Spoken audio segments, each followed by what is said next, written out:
नमस्कार, सुदर्शन न्यूज में आपका स्वागत है। मैं हूं मुकेश कुमार और आप देख रहे हैं जवाब तो चाहिए।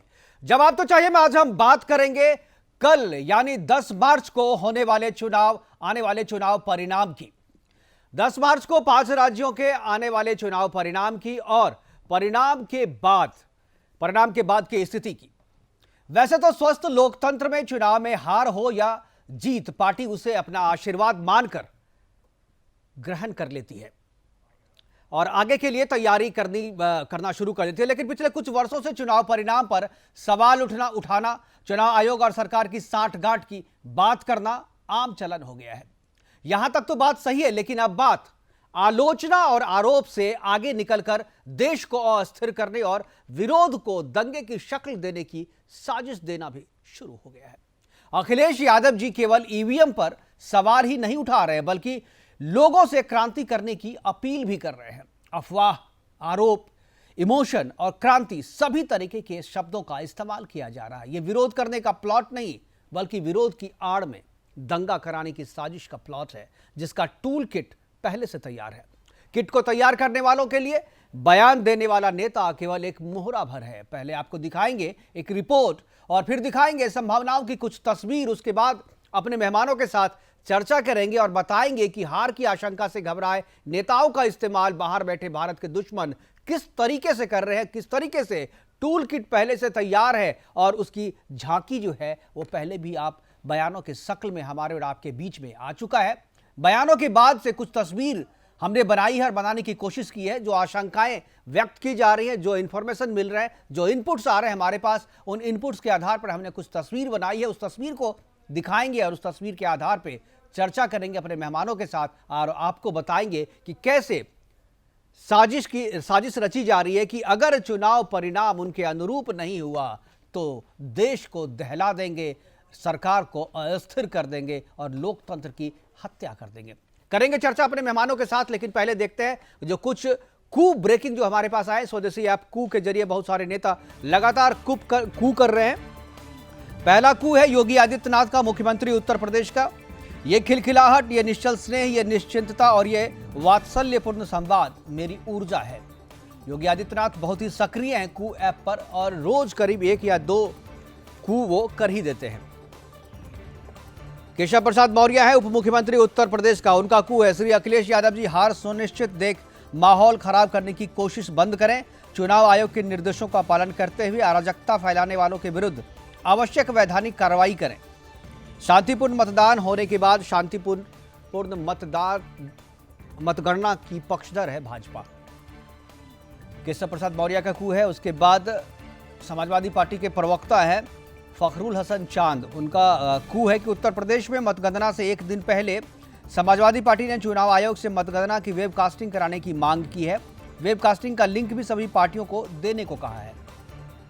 समाजवादी पार्टी कल जो मतगणना हो रही है, कल जो रिजल्ट आएंगे उस पर सभी का को उसी घटना पर केंद्रित है, मतगणना पर केंद्रित है। उसके बाद पायल महेश्वरी हैं, आरएलडी की राज्य महासचिव हैं। उनका कू है राज्य में कचरा गाड़ी में बैलेट पेपर से भरे 3 संदूक और कुछ मुहरें मिली हैं।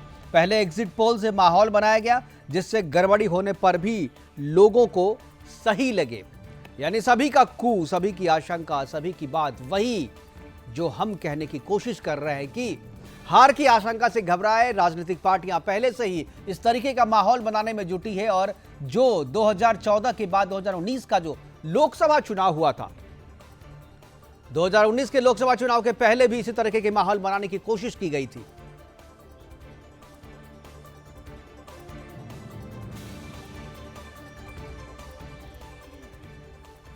तो ये तो थे कू ब्रेकिंग जो बड़े नेता हैं उत्तर प्रदेश के और देश के, वो कू के जरिए लगातार अपना संवाद जो है जनता से बनाए हुए हैं। और कू ब्रेकिंग के बाद आपको पहले हम एक रिपोर्ट दिखाते हैं। रिपोर्ट के बाद अपने मेहमानों के साथ आपका परिचय करवाएंगे और चर्चा की शुरुआत करेंगे। पहले देखते हैं एक रिपोर्ट, उसके बाद अखिलेश यादव के उस बाइट को भी दिखाएंगे, उस प्रतिक्रिया को भी दिखाएंगे। उसके बाद हम मेहमानों के साथ चर्चा की शुरुआत करेंगे।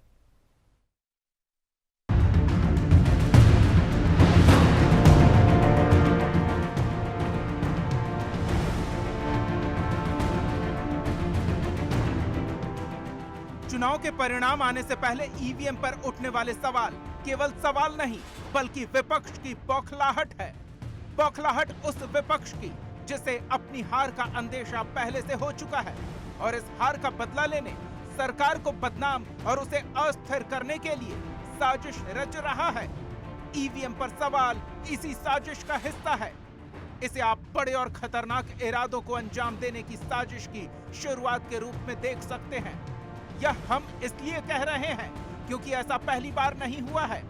इससे पहले 2019 के लोकसभा चुनाव से पहले भी विपक्ष को जब लगा था कि उनकी हार निश्चित है तो देश को अशांत करने और मोदी सरकार को बदनाम करने के लिए इसी तरह की साजिश रची गई थी। लेकिन खुफिया तंत्र की सक्रियता और समय पर लिए सरकार के एक्शन ने इस साजिश को नाकाम कर दिया था। लेकिन विपक्ष ने हार नहीं मानी, बल्कि देश को अशांत करने के लिए जो टूल किट 2019 के लिए बनी थी उसका इस्तेमाल 2020 में किया गया। 2020 में किसान आंदोलन के जरिए देश को अशांत करने में विपक्ष की जो एकजुटता दिखी वह इसी साजिश का हिस्सा थी, जिसकी पराकाष्ठा 26 जनवरी 2021 को लाल कोट पर तिरंगे के अपमान के रूप में सामने आई। विपक्ष इसी तरह की साजिश को उत्तर प्रदेश के चुनाव परिणाम के बाद भी अंजाम देने की फिराक में है, जिसकी नींव अखिलेश यादव ने ईवीएम पर सवाल उठाकर रख दी है। जरा घटनाक्रम पर गौर करें। जिस ईवीएम को लेकर अखिलेश यादव ने सवाल उठाए हैं वह ईवीएम चुनाव आयोग काउंटिंग से पहले अधिकारियों के ट्रेनिंग के लिए उपयोग में लाया था। चुनाव आयोग ने इसे साफ कर दिया है। यह प्रक्रिया मतदान और मतगणना से पहले हर चुनाव में होती है।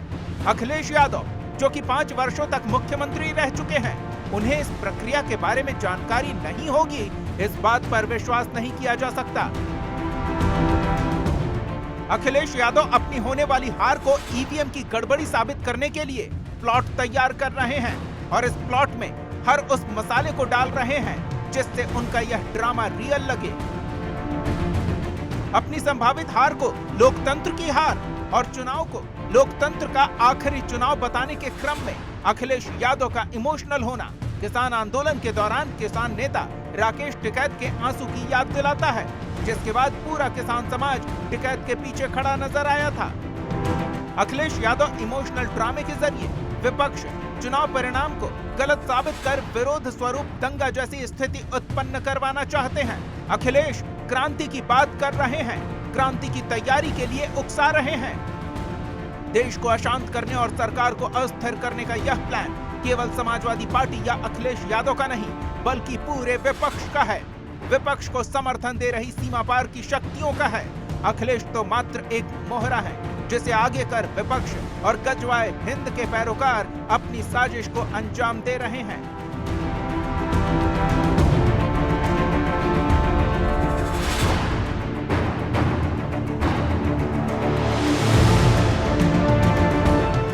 पोल आए हैं वो कहीं ना कहीं परसेप्शन ये क्रिएट करना चाहते हैं कि हाँ भारतीय जनता पार्टी जीत रही है, जिससे वो चोरी भी करें अगर वो भी ना पता लगे कि हाँ चोरी हुई है।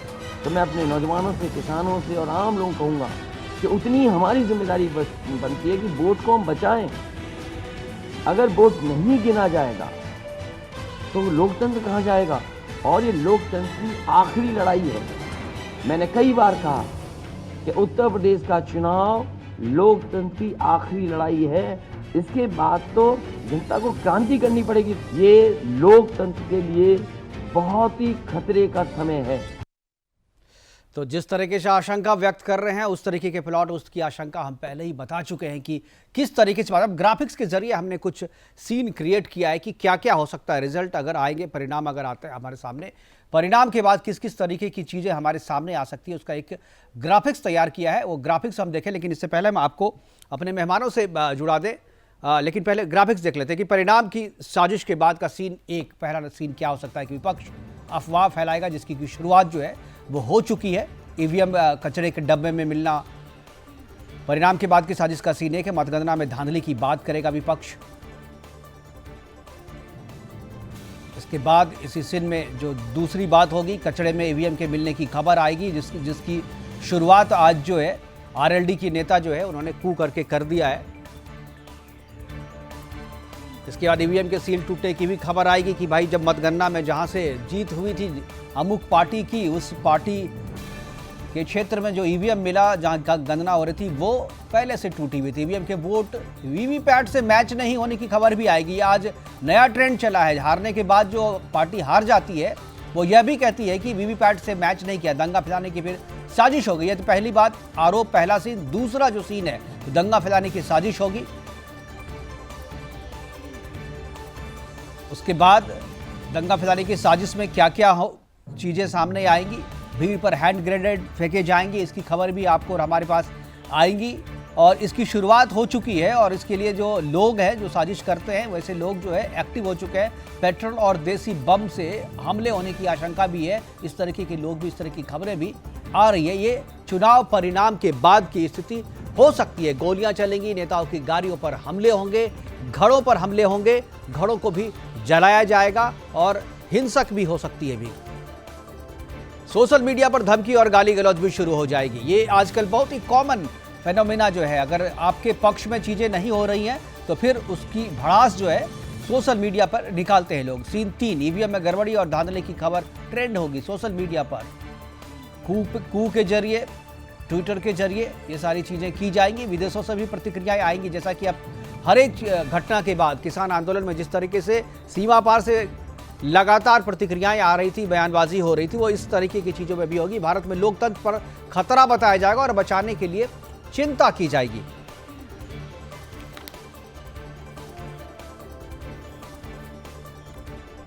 अपने मेहमानों से हम चर्चा करेंगे। जो दृश्य हमने बताया कि किस तरीके के दृश्य हो सकते हैं, किस किस तरीके के परिणाम हो सकते हैं हमारे सामने। कल जो परिणाम आएगा उसके बाद किसी के भी पक्ष में आए, चाहे वो सपा के पक्ष में आए, चाहे वो कांग्रेस के पक्ष में आए, चाहे बीजेपी के पक्ष में आए, उस परिणाम के बाद क्या क्या हो सकता है, इस तरह की इन संभावनाओं पर हम चर्चा कर रहे हैं। जिस तरीके से खबरें आ रही हैं, जो हमारे सोर्सेज बता रहे हैं कि समाजवादी पार्टी के नेता जिस तरीके से बौखलाए हुए हैं, उसके बाद से इस आशंका और इस गड़बड़ी की जो है आशंका और भी ज़्यादा बढ़ गई है। दीपक पांडे हमारे साथ है समाजवादी पार्टी का पक्ष रखने के लिए। इसके अलावा रमाकांत मिश्रा है हमारे साथ बीजेपी का पक्ष रखने के लिए, और हरगोविंद अरोड़ा हमारे साथ हैं जो पॉलिटिकल एनालिस्ट हैं। हम तीनों मेहमानों का पहले स्वागत करते हैं और चर्चा की शुरुआत मैं दीपक पांडे जी से करना चाहूँगा। दीपक पांडे जी, क्या सभी मेहमान जुड़ गए हमारे साथ? दीपक जी, क्या आवाज़ मिल रही है आपको? हाँ, मिल रही है, बताएं। दीपक जी, हमारा जो पहला सवाल है, जिस तरीके से आपके नेता अखिलेश यादव आशंका व्यक्त कर रहे हैं और जिस तरीके की बात कह रहे हैं कि पहले माहौल बनाया गया एग्जिट पोल के जरिए और उसके बाद जो है ईवीएम गड़बड़ी की बात कर रहे हैं, और जो चीज़ें कही जा रही है, इस तरीके की चीज़ें 2019 के चुनाव के रिजल्ट यानी लोकसभा चुनाव के रिजल्ट आने से पहले भी इस तरीके की चीज़ें हुई थी। 2022 का जो यह विधानसभा चुनाव है, इस लिहाज से भी बड़ा महत्वपूर्ण है कि समाजवादी पार्टी अगर यह चुनाव में अच्छा परफॉर्म नहीं करती है तो शायद समाजवादी पार्टी के वजूद पे आ जाए, और इसी चीज़ से बचने के लिए वो जो बाहर से लोग ऑपरेट कर रहे हैं उनके हाथ का खिलौना बन के रह गए अखिलेश यादव। एक जो टूल किट, जो कि किसान आंदोलन के दौरान जो टूल किट का इस्तेमाल हुआ था, उसी टूल किट के जरिए जो है अखिलेश यादव जी का भी इस्तेमाल किया जा रहा है। उनसे बयानबाजी करवाई जा रही है, उनसे आशंका व्यक्त करवाई जा रही है। क्या समाजवादी पार्टी को यह लगता है कि देश में जो लोकतंत्र है, देश में जो व्यवस्था है, उस पर बिल्कुल ही समाजवादी पार्टी का विश्वास उठ गया है?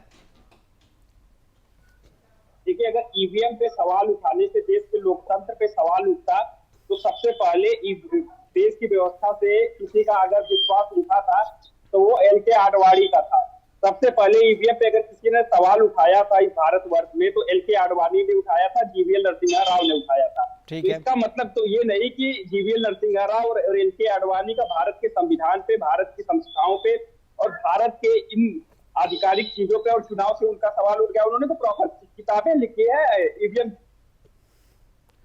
ठीक है दीपक जी, क्या तो ये चीज देखना पड़ेगा। देखिए, ये पहली बार नहीं है कि ईवीएम के ऊपर विपक्ष सवाल उठा रहा है। सबसे पहला सवाल अगर ईवीएम के ऊपर किसी ने उठाया है तो LK आडवाणी उठाया है। बिल्कुल, मैं जवाब दूंगा। हमारे साथ रमाकांत मिश्रा है, वो जवाब देंगे इसका।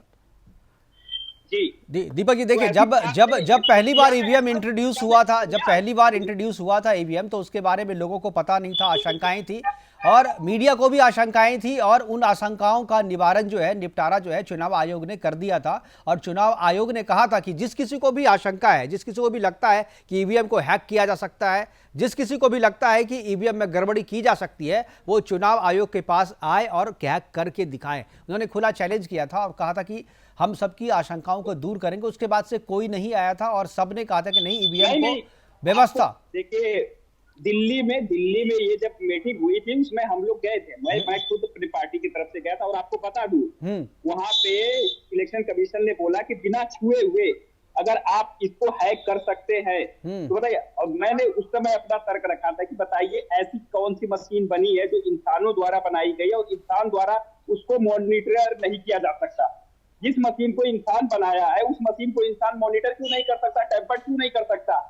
रही बात उसको हैक कर देगी। अगर दीपक जी देखिए, ठीक है, इस पे आप उठाइए। मेरा सवाल वो नहीं है, और ये प्रोग्राम जो है केवल ईवीएम पे नहीं है। मैं जो आशंका व्यक्त कर रहा हूँ, मेरी जो आशंका है वो है, देखिए आशंका तो बीजेपी के साथ भी हो सकती है कि अगर योगी आदित्यनाथ चुनाव हारते हैं तो वो दंगा करा सकते हैं।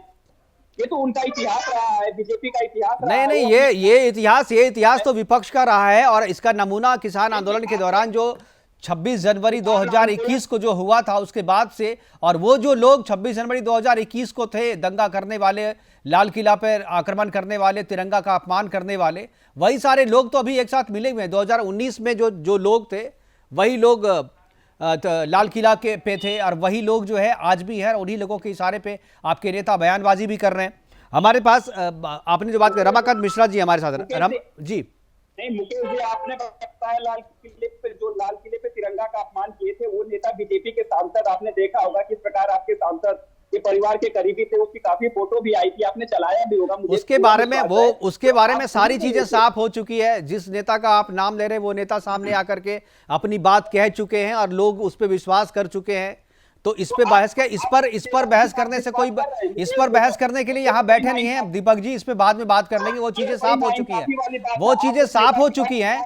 लेकिन अभी जिस तरीके से आपके नेता कह रहे हैं कि क्रांति करने की बात कर रहे हैं, क्रांति कब की जाती है, क्रांति कौन करता है? आपको इसका मतलब अर्थ नहीं पता है, आपको क्रांति शब्द का अर्थ नहीं पता है। आप बता दीजिए आप बता दीजिए। की देन है कि भारत आजाद हुआ है, क्रांति की देन है कि भारत में लोकतंत्र स्थापित हुआ है।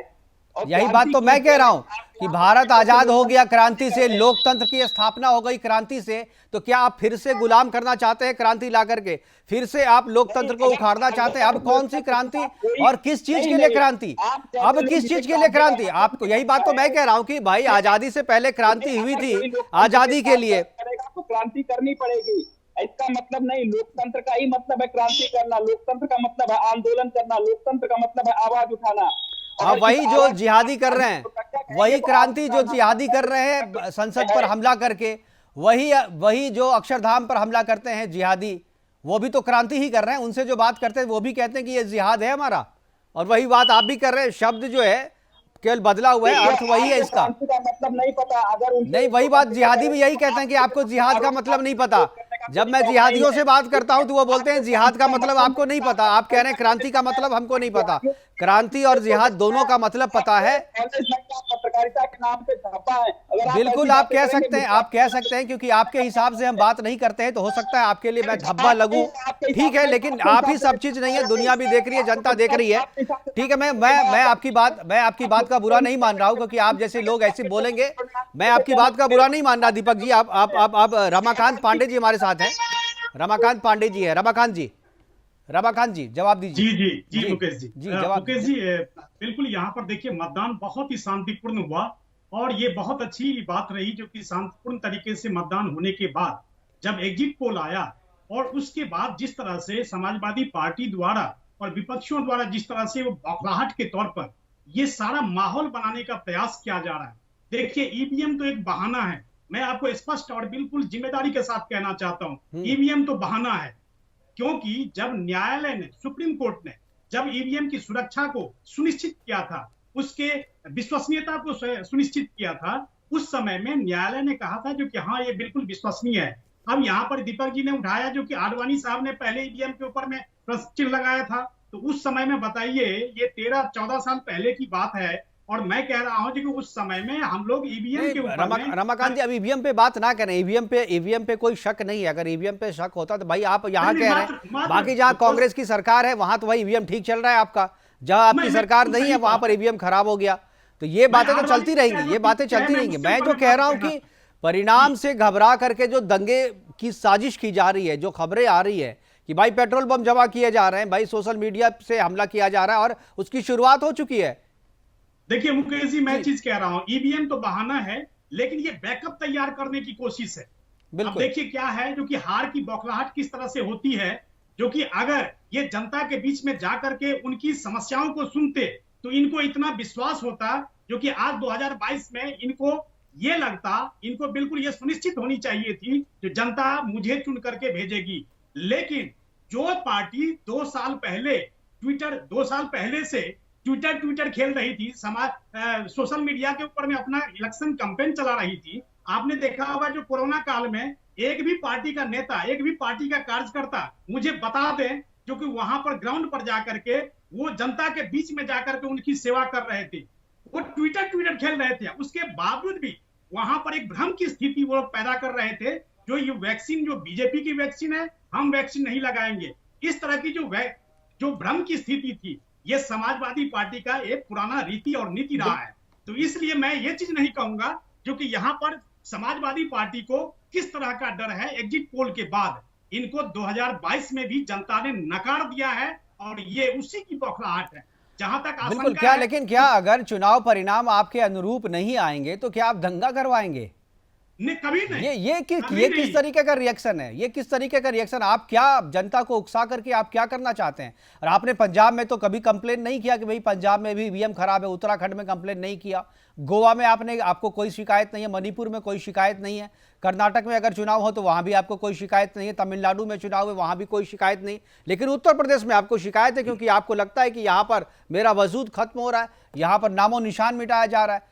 तो विपक्ष जो है एकजुट होकर के विरोध कर रही है। कुछ चीजें ऐसी होती हैं दीपक जी जिसको एक्सेप्ट कर देना चाहिए, और जिस तरीके की प्रतिक्रिया आप दूसरे हाथों में, आप लोग अभी क्या है ना, आपको लग रहा है कि ये प्रतिक्रिया आपकी है, ये जो रिएक्शन है वो आपका है, लेकिन ये आपकी प्रतिक्रिया नहीं, आपका रिएक्शन नहीं है, ये आपको एक टूल बना करके आपका इस्तेमाल किया जा रहा है। समय निकल जाने के बाद आप भी इस बात को यकीन करेंगे, इस बात में विश्वास करेंगे। हमारे साथ हरगोविंद अरोड़ा जी है, पॉलिटिकल एनालिस्ट हैं और पूर्व के लोकसभा प्रत्याशी भी हैं और बड़ा प्रखर, बड़ा तीखा बोलते हैं, और इसीलिए मैंने इनको रखा कि ये सच बोलते हैं। कहते हैं कि मैं तीखा बोलता हूं लेकिन सच बोलता हूं। हरगोविंद जी, क्या आपको लगता है जिस तरीके की खबरें आ रही हैं, जो आशंकाएं व्यक्त की जा रही है कि चुनाव हारने के डर से या चुनाव कहीं हार ना जाए, या अगर चुनाव हार गए तो हमारी प्रतिक्रिया हिंसक हो सकती है और उसकी तैयारी हो रही है, सरकार को अस्थिर करने के लिए दंगा फैलाने की साजिश करने की खबर आ रही है? जो डॉट्स को अगर आप मिलाते हैं, जिस तरीके की खबरें आई हैं, उन सभी खबरों को अगर आप मिला करके देखते हैं तो जो परिणाम निकलता है वो ये कि एक बहुत बड़े दंगे की साजिश है चुनाव परिणाम आने के बाद। क्या कहेंगे आप?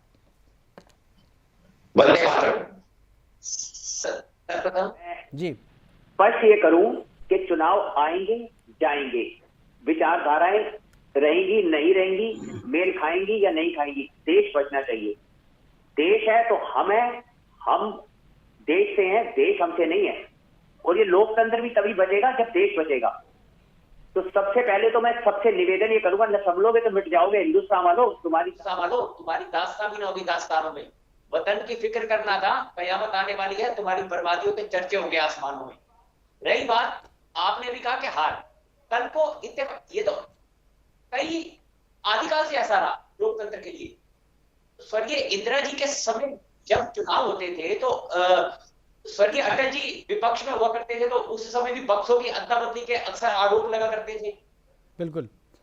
तो आज अगर ईवीएम हैक नहीं हो सकती, ईवीएम बदली तो जा सकती है।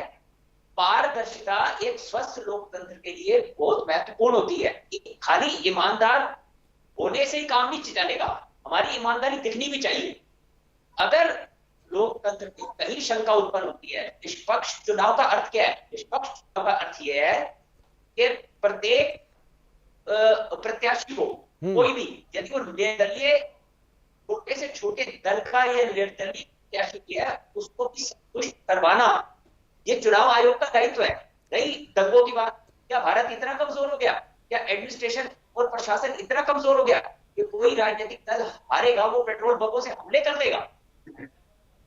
भाई साहब, दिल्ली के हालात देखने के बाद तो कुछ भी असंभव नहीं लगता, कुछ भी असंभव नहीं लगता। पहले मुझे भी लगता है जो बात आप कह रहे हैं वो बात मैं भी कह सकता था, लेकिन जो हालात हमारे सामने, हमारी आंखों के सामने से गुजरे हैं, जो मंजर मैंने देखे हैं, उसके बाद से मैं इस तरीके की बातें नहीं करता। समाजवादी पार्टी के दौरान, के शासन के दौरान कितने दंगे हुए, कांग्रेस पार्टी के दौरान कितने दंगे हुए, ये क्या आपको और आपसे और हमसे छुपा हुआ क्या? नहीं, आप कैराना में जो हुआ, मुजफ्फरनगर में जो हुआ 2013 में, क्या आपसे छुपा हुआ क्या? तभी तो भारतीय जनता पार्टी का उत्तर प्रदेश में शासन है। योगी जी जैसे अभी वर्तमान में, अभी तक गिनती अभी कल होनी है, अभी वर्तमान में प्रशासन सभी law and order Yogi ji जैसे व्यक्ति के पास है, जिसके आधार नहीं, अभी योगी जी के पास नहीं है, अभी चुनाव आयोग के पास है, अभी चुनाव आयोग के पास है। मुख्यमंत्री योगी जी हैं, मुख्यमंत्री केयर टेकर मुख्यमंत्री हैं। देखिए, जब तक ये तो जो संवैधानिक प्रक्रिया है, अपनी चुनाव अपनी इच्छाओं से किसी को रैली की अच्छा एक चीज, एक जो सवाल है हरगोविंद जी आपने एक सवाल उठाया, हरगोविंद जी आपने एक सवाल आपने एक सवाल किया। जहां तो जवाबदेही की बात आई, जहां जवाबदेही की बात आई, तो वहां पर अब सारा प्रशासन चुनाव आयोग के हाथ में हो गया। जब तक अपनी आवश्यकता अनुसार उस प्रशासन का इस्तेमाल पूरा चुनाव में हरगोविंद जी, ये कोई पहली बार हुआ है क्या? ये क्या बीजेपी ने किया है क्या? योगी और मोदी ने किया है क्या? ये तो प्रक्रिया है संविधान की, ये तो संवैधानिक प्रक्रिया है भाई। संविधान में प्रावधान है, चुनाव आयोग जो जब चुनाव की घोषणा होगी तो सारा एडमिनिस्ट्रेशन चुनाव आयोग के पास होगा, उन्हीं के इशारे पे होगा। इस पे चर्चा ना करें तो ज्यादा बेटर है। चुनाव आयोग के पास सामने बेहतरीन एडमिनिस्ट्रेशन है, तो दंगा होने की तो कोई संभावना ही नहीं है। मैं वो बात नहीं, दंगा, अच्छा आपको अगर लग रहा है कि चुनाव आयोग के साथ हाथ में अगर एडमिनिस्ट्रेशन होगा तो दंगा नहीं होगा, अच्छी बात है। लेकिन आपको पता है कि चुनाव परिणाम जब निकल आएंगे और जब शपथ हो जाएगा, जब शपथ हो जाएगी नए मुख्यमंत्री की, तो उसके बाद तो एडमिनिस्ट्रेशन बदलेगा। दंगा तो उसके बाद होते हैं। अब ऐसा थोड़ी है हंगामा तुरंत हो जाएगा, लेकिन किसी के भी एडमिनिस्ट्रेशन किसी के भी हाथ में हो, हरगोविंद जी, एडमिनिस्ट्रेशन किसी के भी हाथ में हो, दंगा नहीं होना चाहिए। हम इस पे बात कर रहे हैं। और जो लोग दंगाई होते हैं उनको इस चीज से मतलब नहीं होता है कि एडमिनिस्ट्रेशन किसके पास है। जो दंगाई होते हैं उनको इस चीज से मतलब नहीं होता। मेरा सवाल, आपने जो सवाल किया हरगोविंद जी, मैं उस पर पूछा। आप कह रहे हैं कि जो ईमानदार होते हैं, ईमानदारी दिखनी भी चाहिए। ईवीएम जब कैद होता है, जब चुनाव खत्म होता है, जब सील लगाई जाती है, तो दोनों प्रत्याशियों के उस पर जो है सिग्नेचर लिए जाते हैं। ये पता है ना आपको? पता है ना? ये नहीं पता है? जब वोटिंग जब होती है, जब स्ट्रांग रूम में जब रखा जाता है, तो उससे पहले जो किसी भी क्षेत्र का आता है उसके प्रत्याशियों के उस पर साइन होते हैं, अधिकारियों के साइन होते हैं, और इसलिए जब उसको खोला जाता है तो फिर उसी अधिकारी के साइन होते हैं, मिला करके खोला जाता है। ऐसा नहीं कि आप जो कह रहे हैं ना कि ईवीएम बदल दिया जाता है, बदल कैसे दिया जाएगा? साइन मिलाया जाता है ना। कैसे प्रक्रिया, जो प्रक्रिया है उसकी निष्पक्षता की, उसकी पूरी प्रक्रिया है, पारदर्शिता की पूरी प्रक्रिया है, उस प्रक्रिया को फॉलो किया जाता है। अगर वो नहीं किया जाता है तो उसकी कंप्लेंट कीजिए। वैसी कंप्लेंट तो टेक्निकली आप लोग नहीं कर रहे हैं, आप लोग अफवाह फैला रहे हैं। आप लोग कह रहे हैं भाई ईवीएम मिला कचरे के डब्बे से। अरे कौन सा कचरे के डब्बे से? वो आपने क्या किया समाजवादी पार्टी ने कि ईवीएम गाड़ी पे लोड करके ईवीएम ले जाया जा रहा था। वो कौन सा ईवीएम था? वो ट्रेनिंग के लिए ले जाया जा रहा था। उस ईवीएम पे साफ लिखा हुआ है, उस पेटी पे साफ लिखा हुआ है, चुनाव आयोग ने लिखा हुआ है कि ये ट्रेनिंग के पर्पस से ले जाया जा रहा है। मतगणना करने वाले अधिकारियों को ट्रेनिंग दी जानी थी। पहले तो मैं ये स्पष्ट कर दूं, मैं किसी भी राजनीतिक दल का कोई प्रवक्ता नहीं हूं। आप मेरे को किसी भी पार्टी से जोड़ने का, मैं आपको पार्टी से नहीं जोड़ रहा, लेकिन आप जो अपने आप को निष्पक्ष कह करके जो बात करें, तो मैं आपको साफ कर रहा हूं कि आपकी ये बात निष्पक्ष नहीं है। मैं भारत का नागरिक होने के नाते मैं केवल ये कह रहा हूँ, ये मेरा मत नहीं है, ये मेरा नहीं। आपने जो बात कही मैं उसी पे कह रहा हूँ कि आपकी बात निष्पक्ष नहीं है। आप एक तरफा बोल रहे हैं, या तो आपको जानकारी नहीं है प्रोसेस की जानकारी नहीं है, नहीं तो आप एक तरफा बोल रहे हैं। प्रोसेस जो है उसमें तो चुनाव आयोग ने वहां के डीएम ने खुद मान लिया कि इसमें प्रोटोकॉल का इस्तेमाल नहीं हुआ, जो मशीनें बदली गई, इसलिए शंका उत्पन्न हुई। शंका किसी राजनीतिक दल के कार्यकर्ता ने उत्पन्न की। शंका उस पे नहीं है। शंका जो सवाल अखिलेश यादव ने जिस बात को लेकर के प्रेस कॉन्फ्रेंस की है, वो इस बात को लेकर नहीं थी। वो बात थी कि भाई जो ईवीएम जो है पकड़ा गया है, वो कौन से ईवीएम थे? जो गाड़ी पे जो ईवीएम था, जो समाजवादी पार्टी उसको लेकर के फोटो वायरल कर रही है, वो कौन से ईवीएम थे? वो कौन से ईवीएम थे, ये तो बताइए ना। वो चेक करवा करके स्थिति को स्पष्ट कर दिया जाएगा। अरे वो तो हो चुका भाई, वो तो हो चुका, वो हो गया। मैंने नहीं तो आपसे कहा, वो चेक कराकर योगी डी प्लान कर दिया गया। इसमें दंगा कहां से आया? मेरे को यही आ रहा समझ, इसमें दंगा कहां से आया? और आपने जहां तक कहा कि अभी समाजवादी पार्टी के एक प्रवक्ता मेरे मित्र मेरे भाई बैठे हुए हैं, आपने इनसे कहा कि आपका इस्तेमाल किया जाएगा। नैरेटिव, वही बात तो मैं कह रहा हूं कि नैरेटिव सेट किया जा रहा है परिणाम आने से पहले ही। क्या आप लोग को इतना आश्वस्त, आपको इतना डर क्यों लग रहा है, आपको इतना डर क्यों लग रहा है कि भाई मैं हार ही जाऊंगा? अरे मैं नहीं कह रहा हूं, मैं आपको मैं ये वहां का जो उत्तर प्रदेश का प्रशासन जो कि चुनाव आयोग के अंडर में अभी है, ये मैं नहीं कह रहा हूं। मैं आपको एक प्रतिक्रिया जो सीपी है वाराणसी के उनकी प्रतिक्रिया सुनाता हूं। ये उनकी आशंका है, उन्होंने भी कहा है, एक बार सुनाइए जरा सीपी ने क्या कहा है। मैं पीसीआर से कहूंगा कि वो एक जो प्रतिक्रिया है सीपी बनारस की, उनकी प्रतिक्रिया है, एक बार सुनाए। हमारे जो पैनलिस्ट है सुनेंगे तो उसके बाद बताएंगे। ये केवल मैं नहीं कह रहा हूँ, ये परसेप्शन हम नहीं कह रहे। पे बिल्कुल ध्यान न दें, और पुलिस और सीपीएमएफ की पर्याप्त संख्या हमें मिल चुकी है। शहर के सारे संवेदनशील इलाकों में हमने उनका डिप्लॉयमेंट कर दिया है, सेक्टर स्कीम लागू कर दी है। हमारे बाहर जनपद से भी कई अधिकारी हमें मिले हैं, उनकी भी ड्यूटियां हमने संवेदनशील इलाकों में लगाई है। और मैं अपील करना चाहूँगा कि साहब की जनता इसमें सहयोग करे, अफवाहों पर बिलीव ना करे। ऑफिशियल रिलीज जो भी हम लोग का मीडिया सेंटर के माध्यम से होगा, समय समय पर हम लोग आपको देते रहेंगे। तो प्रशासन भी कह रहा है कि अफवाहों पर ध्यान ना दें, जो अफवाह फैला रहे हैं उनकी बात ना सुने, जो प्रशासन की तरफ से कहा जाए प्रशासन की बात ही माने, क्योंकि प्रशासन अफवाहों को रोकने में लगी है। ये हमारा और आपका भी कर्तव्य बनता है कि अफवाहों पर ध्यान ना दें, और जो लोग अफवाह फैला रहे हैं और अफवाह के जरिए जो है दंगा फैलाने की कोशिश की जा रही है, मैं उसी से चिंतित हूं और उसी पे ये सवाल है। दीपक जी आपसे सवाल है।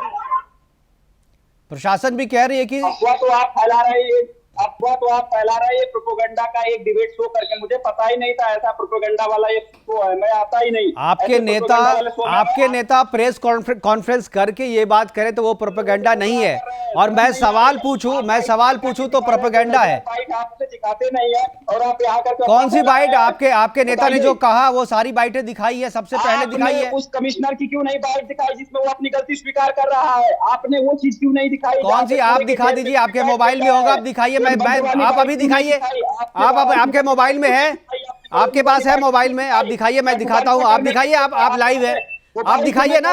अरे ऐसी कोई बाइट है नहीं, यही तो अफवाह है, मैं इसी बात पे कह रहा हूं। अरे ये सारी चीजें अफवाह है जो आप लोग फैला रहे हैं, कोई ऐसी बात नहीं है। प्रशासन ने कोई गलती नहीं मानी है। आप लोगों का अलग प्रशासन है, किसी से भी बाइट दिलवा देते हैं, किसी से अरे कौन पे? ये सारी चीजें अफवाह, ये आपके पास है बाइट, वो आपके पास अगर होगा तो आपके मोबाइल में होगा ना। ये तो पूरा वायरल हो रहा है आपके हिसाब से। कहाँ पे है? दिखाइए, अरे दिखाइए ना, कहाँ है?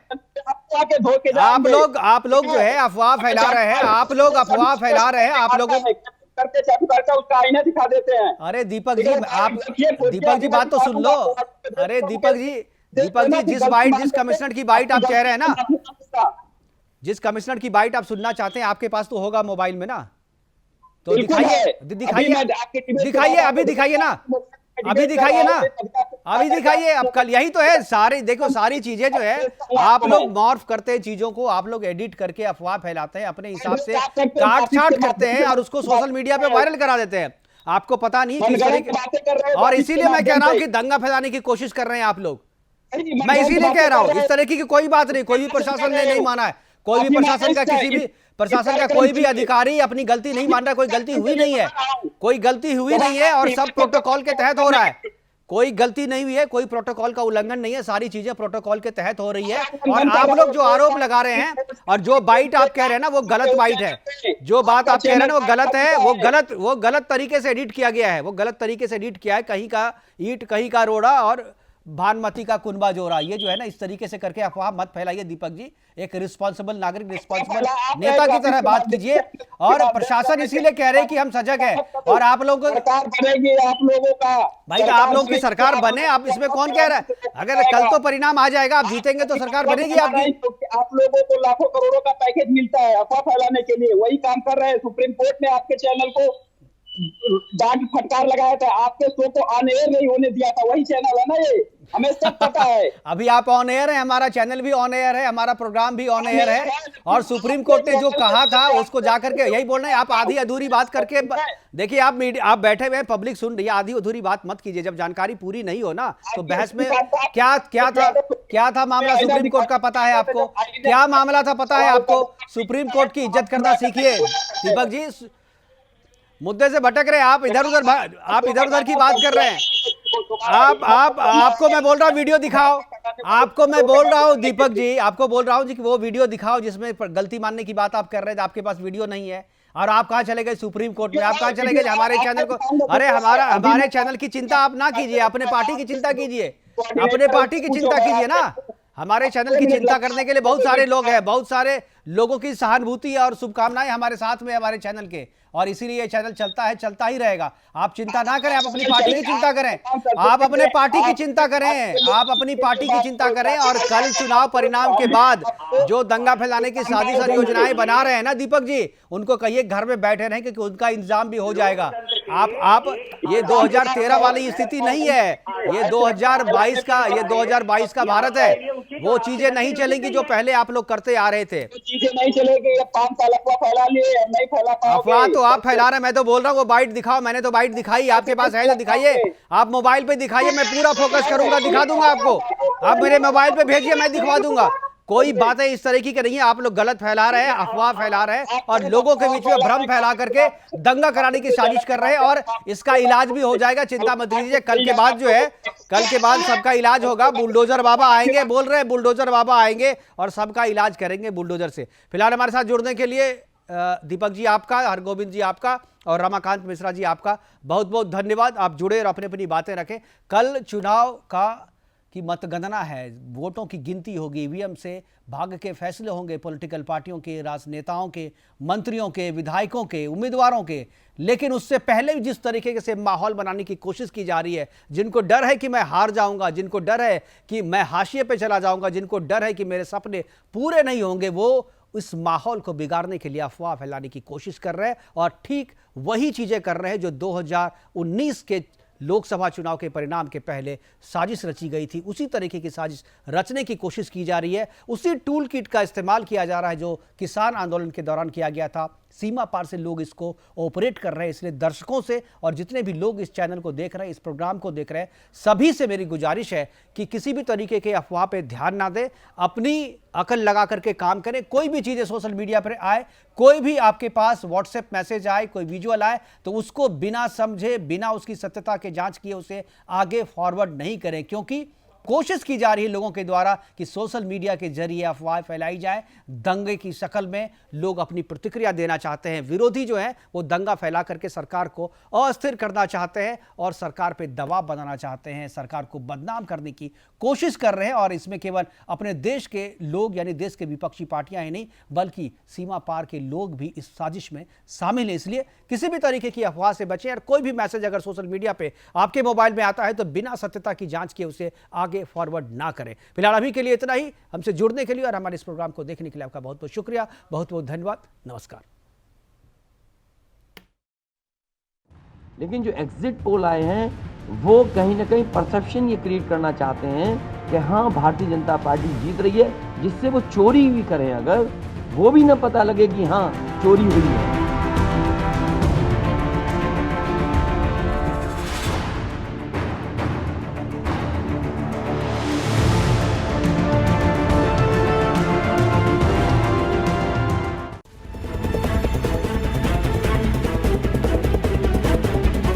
मैं मुकेश कुमार। अगर आपको हमारा ये वीडियो पसंद आया हो तब इसे लाइक करें, शेयर करें और कमेंट सेक्शन में जाकर के अपना कमेंट जरूर लिखें। और इस वीडियो को सब्सक्राइब करना बिल्कुल ना भूलें ताकि प्रखर राष्ट्रवाद की हर खबर आप तक लगातार पहुंचती रहे। तो देखते रहिए सुदर्शन न्यूज। नमस्कार, जय हिंद।